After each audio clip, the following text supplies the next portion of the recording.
welcome everybody. Keep this pretty informal, but I did want to go over some things related to the election, and at the end, we'll draw for ballot positions. You would please, let's see, three of you over there. Ladies, I didn't bring extra Thanks, Bill. copies, but I'll be happy to electronic mail you one if you want to see it. This is just the candidate guide. I wanted to kind of walk through it and go over some things so that we're all in agreement about what is planned to happen. On page one there are some of the key dates from our election timeline. Shouldn't be any big surprises there. But a couple things to point out are that we need from each of you, I think two things technically, a bio not to exceed 200 words. And on the back page there, page 2, there are 3 questions that we ask you to write a response, similarly 200 words or less. And those are the questions and answers that will be printed with the ballot materials that are mailed. Okay. The deadline for those is Wednesday, June 3rd. So time is short, I know, but it always is. And is that an email to the election committee? We can do that. You can email the election committee. Okay. You can email me directly. You can email any member and they'll send it to me if it gets lost. But the surest place is either elections@oceanpines.org or me, All right, thank you. because I'll be putting those together with the ballot materials. The forum is scheduled for Saturday, June 13th at the golf clubhouse. Okay, And what time is that? 10? that'll be 10.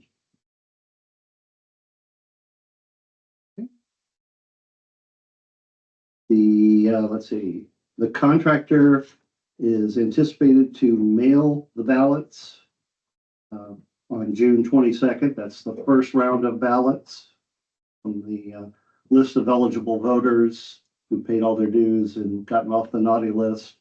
There will be a subsequent additional mailing for any folks who get the email back that says, hey, you don't get to vote, but you got time to fix it. So there will be that second and final ballot distribution will be July 10th. Okay. Voting actually opens on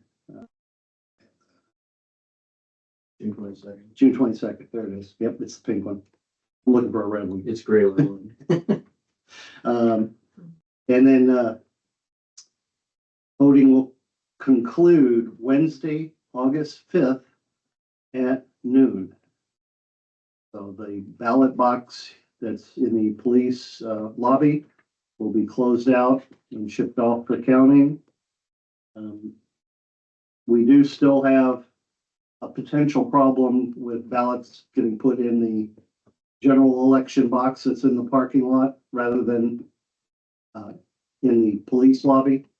So the board's aware of that. I don't know if you guys have discussed any action you want us to take or we can take, but tell your voters, make sure they put it in the ballot box, the Ocean Pines ballot box in the police lobby, or mail it or vote online. Steve, that election is June 23rd, right?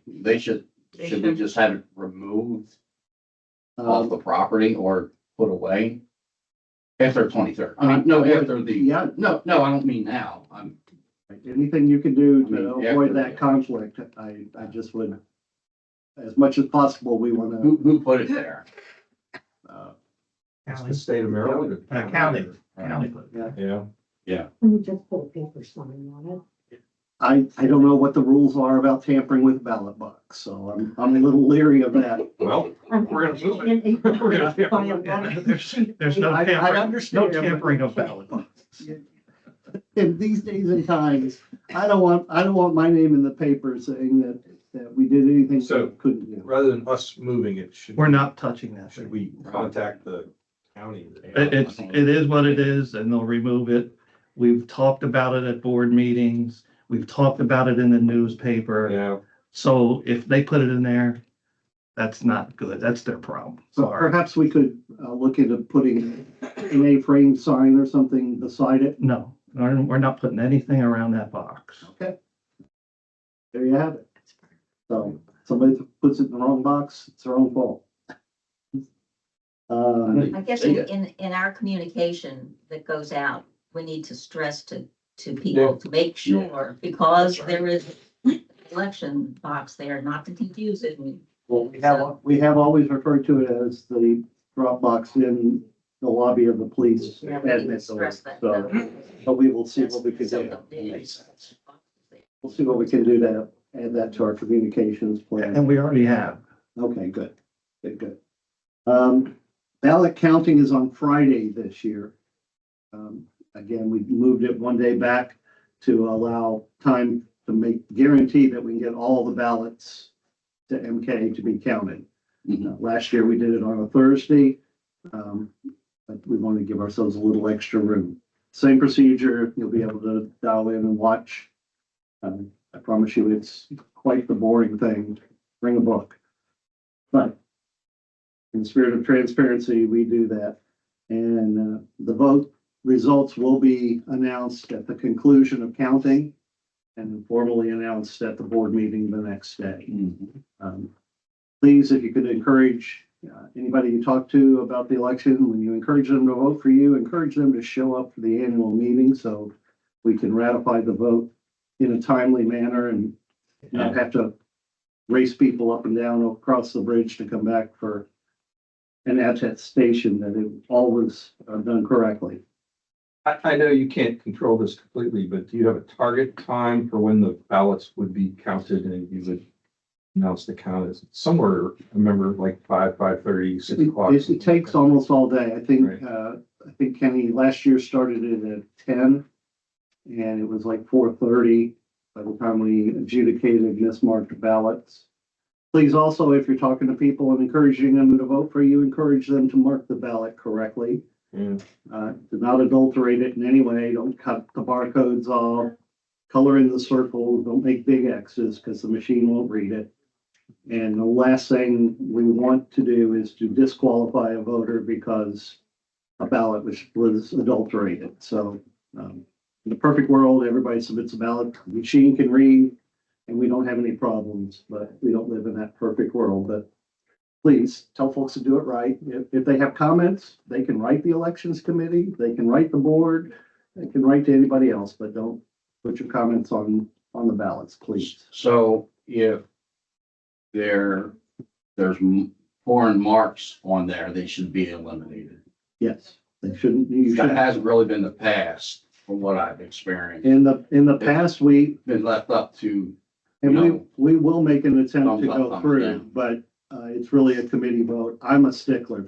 If you adulterate the ballot, your vote doesn't count. That's not the right way to communicate displeasure with board actions or anything else. We included that on our podcast that Marlene and I did to try to get that message out to people. If you want your vote to count, don't screw it up. Follow the rules. So the committee voted that we are going to strictly enforce that rule. Adulterated ballots won't be. So there's no wiggle room. It's just, if you have a mark on there, it's disqualified. If you have an inadvertent mark, a pen stroke somewhere, that won't be disqualified, but we've had, like I said, past 3 years, we've had people cutting barcodes off because they're convinced that we can identify who voted. And we cannot. That's not, if you actually scan that barcode, it reads one because it's one ballot for our election. If we had multiple votes, then they would be numbered sequentially. So we try to be as transparent as possible. And this year, because it does become a very judgment call of 5 people sitting here, whether what you intended to mark and what you didn't. So we just, you can share that with words, same for any ballot, and we do not factor in our determination who they voted for. It's just if you make big X's and the machine can't read them, we're not going to count it. And if you add your side note, we won't count that ballot. All right, I've also included, for your reference in the package, there's a copy of resolution M06 that governs the election. Nothing there except a printout from the actual resolution off the website. And there's attachment C, that's actually, there's all three attachments, A, B, and C. And the Architectural Review Committee guidelines pertinent to signs. Peter Orstan in compliance is, we checked with him. Anyone is allowed to put one sign per candidate on their lot. So they can have up to Okay. 3 signs, but they have to be 3 different candidates. So Pat, you can't put 3 Pat Leonard signs in your front yard. Okay. Also, note, there's no signage can be placed on common ground of OPA. And you have to have homeowners' approval to put a sign in their yard. Me, I'm holding out for the highest bidder. Just kidding. Just kidding. Careful, Steve. I know, sometimes my sense of humor gets me in trouble. Are there any other questions anybody might have? I have a couple. Sure. It's regarding the forum. Are there gonna be 5 questions total, since there's 5 candidates that are gonna be asked of us? Each candidate will be asked, there are 3 rounds of questioning in the forum. There's a round of questions that the committee has prepared. That'll be 1 question for all 5. There's a round of 1 question per candidate submitted by the community. And there will be 1 round where you will all be allowed to ask 1 other candidate a question. So that's only 3 questions. That's right. But M06 says that there has to be as many questions as there are candidates. Right, and there are every round, every candidate's, that doesn't mean we have to have Each round 5 is, rounds. so the first round is a different question for each of the 5 candidates. That's They're right. not asking I us- thought it was, we're all. They're not asking the same question of each of us.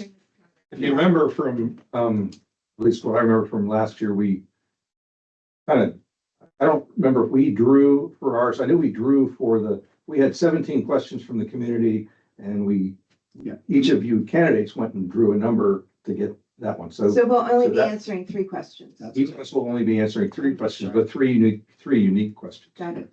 Okay. The other question I had was, are we gonna be allowed to have notes for anything? No. Are we gonna be allowed to have paper to write down notes?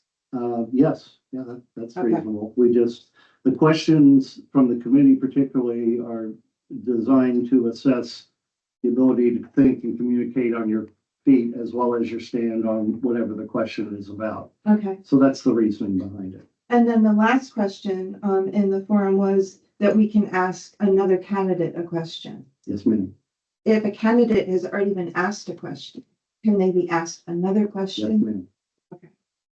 That's all I had. We found that last year that left us with 1 candidate and nobody to ask them a question. Yeah. So, we hope that we won't pepper one candidate with multiple questions, but So it's possible you could only answer 2 questions. And it's It possible is, you yeah. could answer 4 or 5 Or or 6. All of them. that is true. Steve, on the, I know for the questions, we can't have notes before bio or closing, or we shouldn't have notes for that either. No, your bio, no, you may have notes We for can your read. opening statement. I'm in opening statement. Opening and closing, you may have Yeah, notes, Just not just for, not for reference during the questioning. Yeah, that's okay, right. I assumed we could have a script for that. You can, yeah, but thank you for clarifying that. If I don't, then. We God knows did, we what did was not do on. that. We did not do that in the past. There was no note. No notes, period, yeah. I thought there was for, I think. No, last year there were no notes at all. I've done this No. 4 times, so. I don't recall. Meaning you need to have that in your head. No, last year Oh, there were okay. no notes. I misunderstood. So we didn't have a, It doesn't, candidates did not have So, like a. No, last year we had- So Hmm. if we all 3 agree that. It's up to the election committee though. Oh, last year, just, can I have Let's do- silence, please, just this moment? Rob. On the question of whether or not candidates can have written notes for their opening statement and closing statement, how would you vote? I would be in favor of that. And the Strictly three of us- opening and closing statement. I would support that. Then we will make that the ruling. There's four of us here. That's a majority. So you may have notes for your opening and closing statement.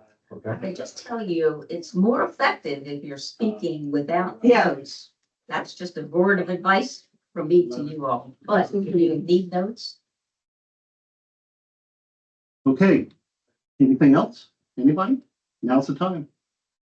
Although later's the time too. You can always email me and Oh, I have one more question. good. So, it's 3 minutes for the opening and closing and 2 minutes for the question. I believe that's what MO Yeah. specifies. How are we gonna be signaled, that our time is like We will almost have up? a timekeeper and they will have a card. It will not be Cheryl. I believe Rob volunteered for that task. So when you have 30 seconds remaining, he will hold up a card and it's up to you to glance over at him every once in a while to see where you are. All right, Does he have a hook or? The end? That- No, gong. I'm Gong. Show. I said, I'm gonna get a gong. A gong?